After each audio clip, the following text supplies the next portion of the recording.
जनपद मुजफ्फरनगर के गांधीनगर निवासी राजू सैनी के आवास पर जूना अखाड़ा के महामंडलेश्वर यति नरसिंहानंद सरस्वती पहुंचे, जहां पहुंचकर यति नरसिंहानंद सरस्वती ने कहा कि किसी भी हिंदू में आज इतनी हिम्मत नहीं बची है कि वो गुंडों पर कोई झूठा मुकदमा लिखवा सके। सच तो यह है कि जब से ये गुंडे हमारी बहन बेटियों को परेशान करते हैं तो उनमें से कोई एक दो या इतना साहस दिखा पाती हैं कि वो न्याय मांगने पुलिस के पास तक पहुंच सके। उसमें से भी एक या दो साहसी बेटियों के साहस तोड़ने को पुलिस अधिकारी कोई कसर नहीं छोड़ते। ऐसे में प्रदेश के मुख्यमंत्री योगी आदित्यनाथ महाराज का बेटियों को भयमुक्त करने का प्रयास धूमिल हो रहा है। उन्होंने यह भी कहा कि इस मामले को लेकर यदि महापंचायत आयोजित होती है तो वो इसके लिए भी पूरी ताकत लगा देंगे।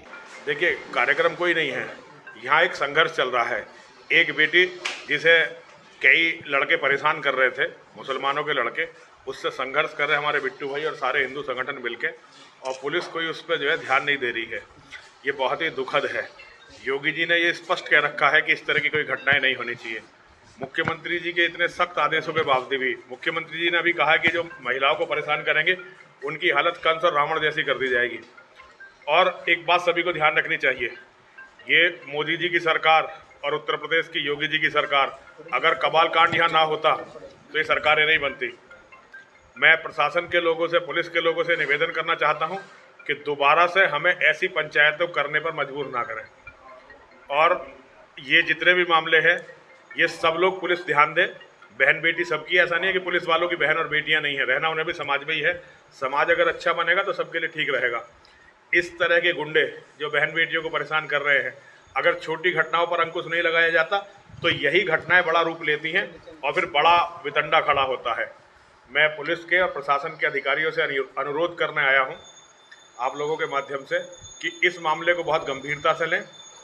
अगर महापंचायत करनी पड़ी तो हम फिर पूरी ताकत लगाएंगे और हम सब लोग साथ रहेंगे, और जरूरत पड़ेगी तो जैसे भी होगा न्याय के लिए पूरी ताकत लगा कर लड़ेंगे। ये बहुत दुखद है कि काफी समय से मामला चल रहा है। पुलिस ने इस मामले को झूठा बता के, देखिए, पुलिस ने झूठा बता दिया क्योंकि पुलिस वाले तो कोशिश कर रहे हैं कि कोई भी मामला दर्ज ही ना हो। मैं वही तो कह रहा हूँ, योगी जी ने ये कहा है कि जो बेटियों को परेशान करेगा उसकी हालत कंस और रावण जैसी कर देंगे। उत्तर प्रदेश के मुख्यमंत्री के इस कथन के बाद भी पुलिस इस तरह की बात कर रही है और बेटियों की पीड़ा को झूठा बताने का प्रयास कर रही है। ये बहुत ही शर्मनाक है और पुलिस को इसे संज्ञान लेना चाहिए।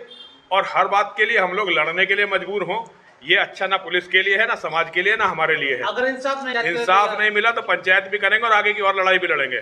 देखिए, हिंदुत्व की सरकार क्या करेगी? सरकार के आंख, नाक, कान, हाथ, पैर सब तो सरकारी मशीनरी है, और सरकारी मशीनरी पहले जैसे ही एटीट्यूड में है। तो ये बहुत ही दुखद है। मैं दोबारा से जो है, मैं परम आदरणीय योगी जी से अनुरोध करना चाहता हूँ कि इन भ्रष्ट अधिकारियों पर लगाम लगाएं।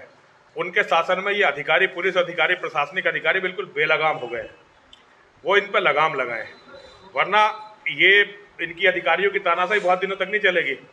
और ये अधिकारी किसी के नहीं होते। आज जो सरकार है उसकी हाजी हाजी कर रहे हैं, कल दूसरी सरकार आएगी उसकी हाजी हाजी करेंगे। तो मेरा योगी जी से अनुरोध है कि इन अधिकारियों पर संज्ञान लें। लड़की के परिवार को प्रशासनिक और पुलिस अधिकारियों के द्वारा दबाया जा रहा है, डराया जा रहा है। अब कुछ इसमें नेता भी इन्वॉल्व हो गए हैं। कुछ नेता भी, कोई अपनी रिश्तेदारी निकाल के इन्वॉल्व हो गया है, कुछ भाईचारा निकाल के इन्वॉल्व हो गया है, और लड़की के परिवार में बहुत बुरी तरह दबाव बनाया जा रहा है, डराया जा रहा है। अगर मामला झूठा होता तो लड़की के परिवार को इतना दबाने की, इतना डराने की जरूरत क्या थी?